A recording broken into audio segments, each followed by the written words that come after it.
Somewhere inside a government building in Islamabad, sitting on a desk between an American envoy and an Iranian diplomat, there is a single piece of paper. One page, 14 points, no signatures yet. That single piece of paper is the only thing standing between the continuation of the most destructive war in the Middle East since 2003 and the beginning of a peace that neither side trusts. The American envoys who drafted it, Jared Kushner and Steve Witkoff, believe it could end the war within 30 days. The Iranian foreign minister who read it, Abbas Araghchi, told reporters in New Delhi that Iran has no trust in the Americans and that the document contains contradictory messages. And Donald Trump said from Air Force One on Friday that if Iran does not agree, the alternative is annihilation. One page, 14 points. Every single one is a trigger for the next phase of this conflict in one direction or another.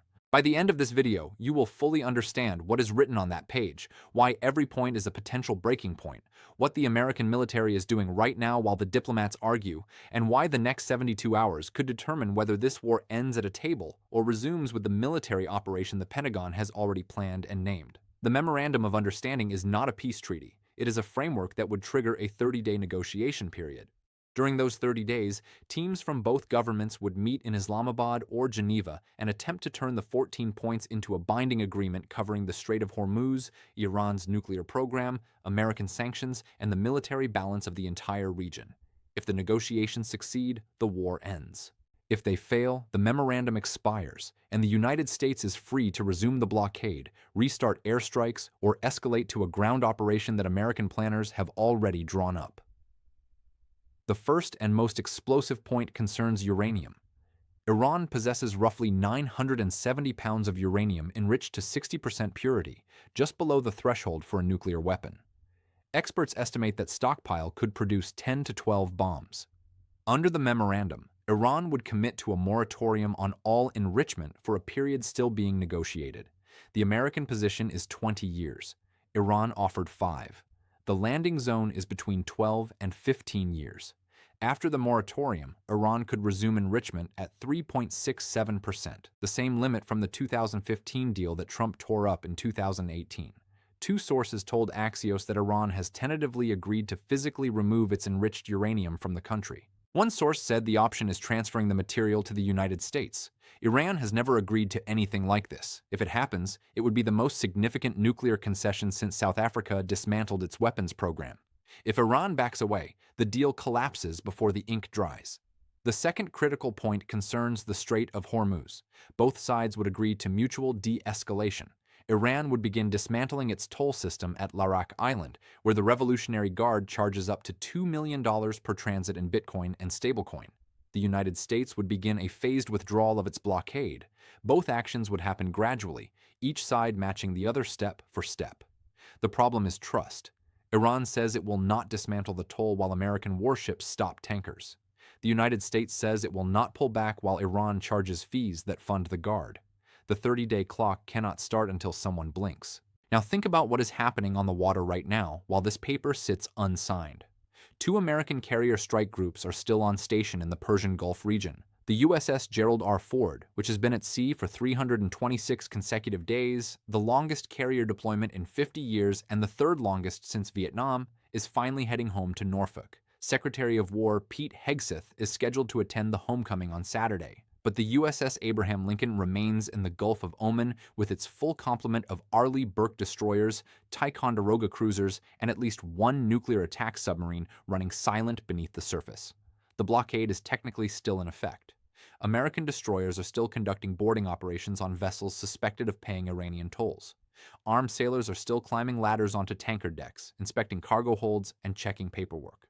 Mine-clearing operations in the Strait continue 24 hours a day with trained dolphins, knifefish underwater drones, Seahawk helicopters dragging laser detection systems, and Poseidon aircraft overhead with listening arrays. On the Iranian side, the Revolutionary Guard is still operating fast attack boats around Larak Island, still charging tolls in Bitcoin, still issuing transit permits, still running the checkpoint the memorandum says it would dismantle. The ceasefire is holding. The war has not stopped. Every sailor on every American ship in the Gulf works under the assumption that the ceasefire could collapse at any moment. And there is a parallel crisis running alongside the Iran negotiations that most viewers are not connecting. On May 15th, the same day Trump left Beijing, the State Department announced that Israel and Lebanon extended their ceasefire for 45 days. That ceasefire is directly linked to the Iran deal. Iran backed Hezbollah in Lebanon.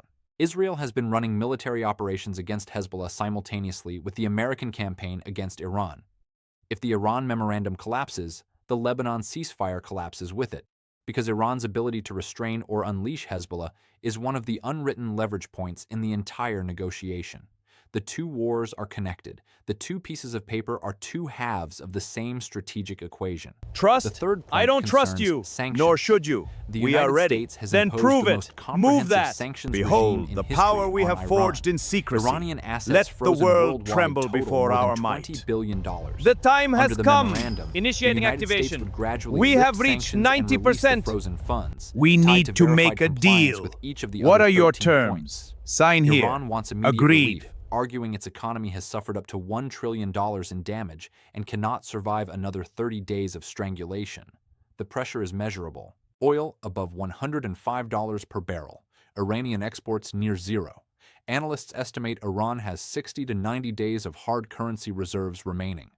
Every day the memorandum sits unsigned, Iran moves closer to the point where its economy cannot sustain the government that is supposed to negotiate the deal. There is a fourth dimension almost nobody is connecting. While Kushner and Witkoff negotiated with Iranian officials, Trump was in Beijing for a two-day summit with Xi Jinping. The summit ended May 15th with no breakthroughs on Iran. Trump said he did not ask Xi to pressure Iran because asking for favors means owing them. But China is Iran's largest oil customer. China has 3 warships in the Gulf of Oman. China pays for Iranian oil in yuan and cryptocurrency.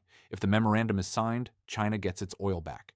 If it fails, China loses 13% of its imports. Xi has every incentive to pressure Iran to sign and every incentive to make sure the deal weakens American dominance rather than strengthening it. Trump leaving Beijing without a Chinese commitment means there is a hole in the memorandum that 14 points cannot fill. The fifth point concerns inspections. Iran would accept an enhanced UN regime, including snap inspections of any nuclear facility at any time. Iran has agreed in principle, but the Revolutionary Guard controls physical security of the nuclear sites. The Guard has not agreed to anything. The same dynamic that killed the April 17th Strait announcement when the foreign minister opened the Strait and the parliament speaker shut it 6 hours later is present here. Aragchi can agree. Galibaf can reject. The Guard can physically block inspectors, and no clause changes the fact that the people with guns inside Iran are not the people at the table. Point 14 is the most dangerous. If the 30-day negotiations fail, both sides reserve the right to resume military operations. For the United States, that means restoring the blockade, restarting airstrikes, and potentially launching a ground incursion. Pentagon planners have designated a contingency option for a limited marine operation into the Iranian coastal zone to seize and destroy mine-laying infrastructure and the toll system at Larak Island. Marines from the USS Tripoli, supported by naval gunfire and air cover from the Lincoln Strike Group, would execute it. The plan has been briefed to the president. It has not been authorized, but its existence is known to the Iranians because American officials made sure of it. Sign the deal, or the Marines come ashore. Iran has its own version of Point 14. If negotiations fail, Iran has threatened to enrich uranium to weapons grade 90% for the first time in its history. That threat was made publicly on May 12th. It is not a bluff. Iran has the centrifuges, the knowledge, and the stockpile. What it lacks is time. American satellites watch the rubble of Iran's bombed nuclear facilities around the clock. Trump said on May 10th that if anyone approaches the uranium, the United States will blow them up. Space Force assets track every movement. The uranium is buried under bombing rubble.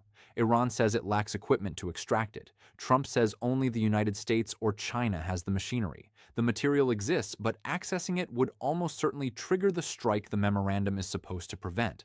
So here is where everything converges. A single page with 14 points sits on a desk in Islamabad. 60 American warships are positioned across the Persian Gulf and Gulf of Oman, ready to resume full combat operations within hours if the deal fails. The Iranian economy has weeks, not months, before it hits a wall it cannot recover from.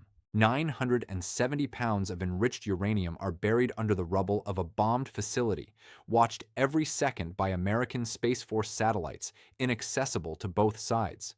A Chinese intelligence ship sits in the Gulf of Oman recording every American naval movement. 40 American allies are running a parallel diplomatic process that deliberately excludes Washington. The House of Representatives just failed to pass a war powers resolution by a tied vote of 212 to 212. Meaning the domestic political authority for continuing this war is hanging by a single vote. And the two men who should close this deal, Jared Kushner and Abbas Araghchi, have never been in the same room at the same time. Every single communication between them passes through Pakistani intermediaries who are translating not just language but intent, context, and the difference between what a government says publicly and what it actually means. Can a single piece of paper end a war that has killed thousands, moved trillions of dollars, shut down the most important shipping lane on Earth, and brought two nuclear-capable powers closer to direct confrontation than at any point since the Cuban Missile Crisis? One side says Iran has no choice but to sign because the alternative is national collapse. The other side says Iran will never give up its uranium, never dismantle the toll system, and never trust an agreement from the same president who tore up the last one. Write which side you believe in the comments, because the people who say this deal ends the war and the people who say it is dead before the ink dries are about to have the most important argument on this channel. And if you have not seen our breakdown of the 4,000 mines nobody can find in the Strait of Hormuz and why the most powerful navy in history still cannot clear a waterway 33 kilometers wide, make sure to watch that one next.